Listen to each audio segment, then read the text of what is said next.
Assalomu alaykum akalar, yaxshimisizlar? Bu safar bir qarz oldi-berdi to'g'risida o'zim fikrimni aytmoqchi edimda. Ya'ni qarz degani o'zi ikkita odam o'rtasidagi munosabatda, pulli munosabat. Bu yerda qarz beruvchi bor, qarz oluvchi bor.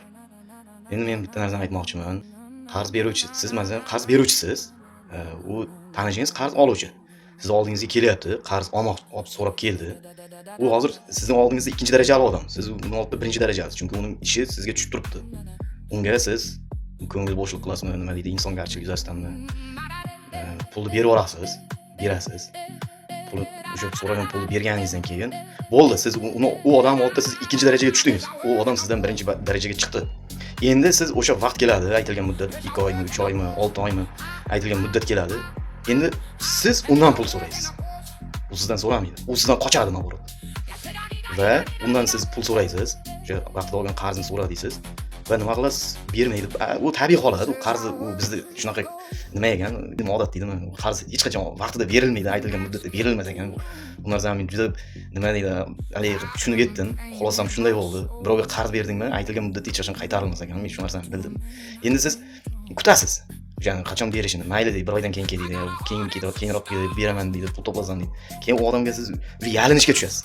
Уже yalindingizmi, qarzimni ber, do'stim, o'rtoq, aka, uka, qarzimni bering endi. Menga kerak shu pul deb уже siz vaziyatingizni tushuntirishni boshlaysiz. O'sha qarzingizni so'rashni boshlaysiz-da, dalil qarzingizni olish uchun yalishga o'tasizda, vaqt ketasiz. Siz odam oldida уже siz ikkinchi darajaga tushib bo'ldingiz. Как будто siz u odamning oldida siz muttahamsiz. Tushundingizmi?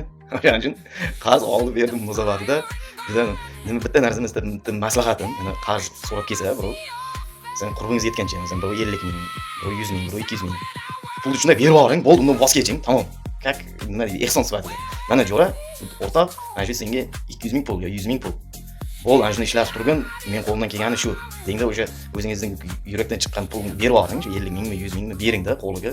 Jo'ra salomat bo'lib pul bo'lganda endi keyin yana gaplashamiz dengda, uni yaxshi gapirib javobini bering. Bo'ldi, u keyin bergan pulingizdan voz keching, tamom. U katta pul berib qo'yib, orqasidan yalinib, iltimos qilib